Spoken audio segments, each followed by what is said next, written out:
जी अस्सलाम वालेकुम। मेरा नाम डॉक्टर माजिद सईद है। मैं कंसल्टेंट यूरोलॉजिस्ट एंड्रोलॉजिस्ट हूँ। एजोस्पर्मिया, स्पर्म जीरो, क्या इलाज मुमकिन है, किस तरह इलाज मुमकिन है और कितने अरसे में इलाज मुमकिन है। एजोस्पर्मिया की दो टाइप्स हैं, ऑब्स्ट्रक्टेड और नॉन ऑब्स्ट्रक्टेड। ऑब्स्ट्रक्टेड एजोस्पर्मिया वो है कि जिसके अंदर एजोस्पर्मिया इस वजह से है कि स्पर्म बन रहे हैं लेकिन वो बाहर नहीं निकल पा रहे, रास्ते में कोई रुकावट है। और नॉन ऑब्स्ट्रक्टेड एजोस्पर्मिया वो है कि जिसके अंदर शायद स्पर्म बन ही नहीं पा रहे। तो इलाज किस तरह मुमकिन है, कितने अरसे में मुमकिन है, दोनों एजोस्पर्मिया का ट्रीटमेंट टोटली डिफरेंट है। अगर तो जौन सा आपका ऑब्स्ट्रक्टेड एजोस्पर्मिया है तो उसके अंदर देखा जाता है कि ऑब्स्ट्रक्शन किस लेवल पे है और उसकी करेक्शन किस तरह की जा सकती है। क्या उसकी करेक्शन जौन सी है वो पॉसिबल भी है कि नहीं। अगर उसकी करेक्शन पॉसिबल हो तो उसको सर्जरी के जरिए करेक्ट किया जाता है ताकि आप नेचुरल वे के साथ कंसीव कर सकें। और जो नॉन ऑब्स्ट्रक्टेड एजोस्पर्मिया है उसके अंदर जौन सा है आपका इलाज टोटली और तरह से किया जाता है। इनिशियली उसके अंदर कुछ अद्वियात दी जाती हैं, फिर आपको फॉलो किया जाता है। फॉलोअप के बाद अगर तो कोई स्पर्म्स जौन से हैं वो नेचुरली आने शुरू हो जाएं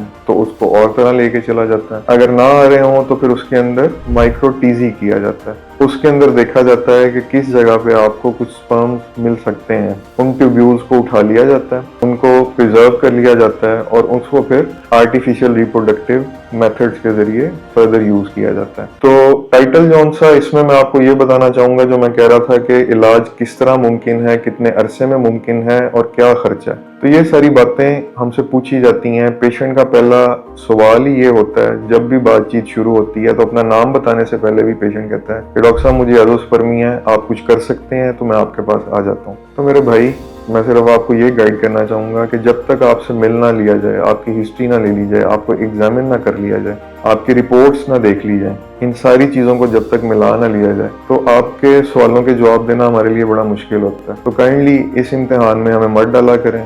जब भी आप हमारे पास तशरीफ़ लाना चाहें, जिस नंबर पे आप रब्ता करते हैं वो सिर्फ एक अपॉइंटमेंट बुकिंग नंबर है। उसके ऊपर आपकी किसी किस्म की कोई क्वेरी जौन सी है उसको आंसर नहीं किया जा सकता अनटिल अनलेस कि आपकी अपॉइंटमेंट हमारे साथ बुक ना हो।